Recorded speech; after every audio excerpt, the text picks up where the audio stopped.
उत्तर प्रदेश में संगठनात्मक चुनाव को लेकर आज लखनऊ में कार्यशाला का आयोजन किया गया, जिसमें प्रदेश चुनाव प्रभारी, सह चुनाव प्रभारी, बीजेपी प्रदेश अध्यक्ष भूपेंद्र चौधरी, संगठन महामंत्री Dharmpal Singh, deputy CM Keshav Prasad Maurya, deputy CM Brajesh Pathak मौजूद रहे। जिले और मंडल के पदाधिकारी के साथ बीजेपी के सभी मोर्चा प्रमुख भी सम्मिलित हुए।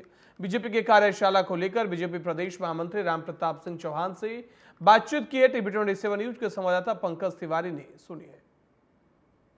चुनाव के पहले बीजेपी कार्यशाला का आयोजन कर रही है। कार्यशाला में क्या कुछ रहने वाला है, इसको लेकर के बीजेपी नेता राम प्रताप चौहान जी से हम बात करेंगे। सर, आज कार्यशाला का आयोजन किया गया है। उपचुनाव के साथ साथ संगठनात्मक चुनाव भी बीजेपी देख रही है। आज जो कार्यशाला है, इसमें क्या कुछ निर्णय लिए जा रहे हैं? देखिए, ये संगठन का महापर्व चल रहा है 2024। पहले साधारण संस्था, सक्रिय संस्था और अब संगठनात्मक चुनाव। भारतीय जनता पार्टी लोकतांत्रिक परंपराओं का निर्वहन करती है और बूथ से लेकर राष्ट्रीय अध्यक्ष तक का, बूथ अध्यक्ष से लेकर राष्ट्रीय अध्यक्ष तक का निर्वाचन करती है। तो उसी दृष्टि से आज की ये कार्यशाला है। हमारे जो चुनाव अधिकारी जिलों में होंगे, सहायक चुनाव अधिकारी होंगे, उन सबको यहाँ आमंत्रित किया गया है। और चुनाव कैसे हो, निष्पक्ष तरीके से हो, बिल्कुल कहीं भी कोई भी वातावरण खराब ना हो, उस दृष्टि से उसके बारे में जानकारी उन कार्यकर्ताओं को दी जाएगी जिनको इस चुनाव में चुनाव अधिकारी और सह चुनाव अधिकारी बनाया है। अभी यहाँ जिले के चुनाव अधिकारी, सह चुनाव अधिकारी का हम लोग मंडल तक के चुनाव अधिकारी बनेंगे।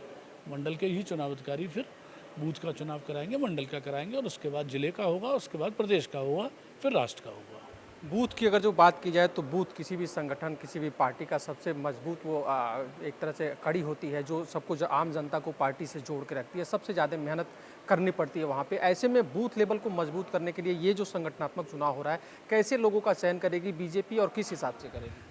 निश्चित रूप से बूथ सबसे महत्वपूर्ण कड़ी है और सबके आदर के योग्य सबसे बड़ा कार्यकर्ता बूथ का ही है।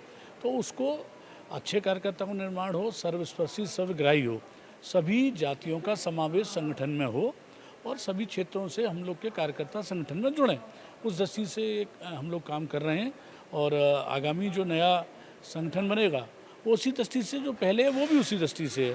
तो अन्य दलों की तरह नहीं कि एक बार जो राष्ट्रीय अध्यक्ष थोप दिया तो वो बना रहे, ऐसा नहीं है। हमारे यहाँ परिवर्तन होता है और बूथ का कार्यकर्ता भी राष्ट्रीय अध्यक्ष बन सकता है। ये भारतीय जनता पार्टी में ही हो सकता है। सर, चूँकि संगठन का चुनाव है, ऐसे में संगठन महत्वपूर्ण भूमिका भी निभाता है, चूँकि सरकार बनाने में और पार्टी के साथ सामंजस्य स्थापित करने में।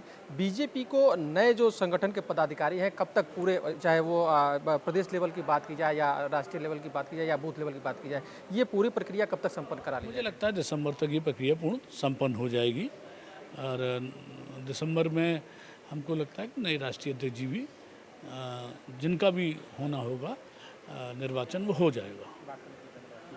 तो ये थे राम प्रताप जी, जिनका सीधे तौर पे कहना था कि पार्टी ने यहाँ पर जो मंडल के जो अधिकारी हैं, जिले के जो पदाधिकारी हैं, उनको बुलाया है और कैसे निर्वाचन प्रणाली को, निर्वाचन प्रक्रिया को आगे बढ़ाया जाएगा, ये उनको बताया जा रहा है, ताकि बूथ स्तर तक का जो चुनाव हो वो पारदर्शी तरीके से निष्पक्ष हो, क्योंकि बीजेपी बूथ को सबसे पहले मजबूत करती है। वीडियो जर्नलिस्ट नीरज यादव के साथ पंकज तिवारी, टीवी 27 न्यूज़, लखनऊ।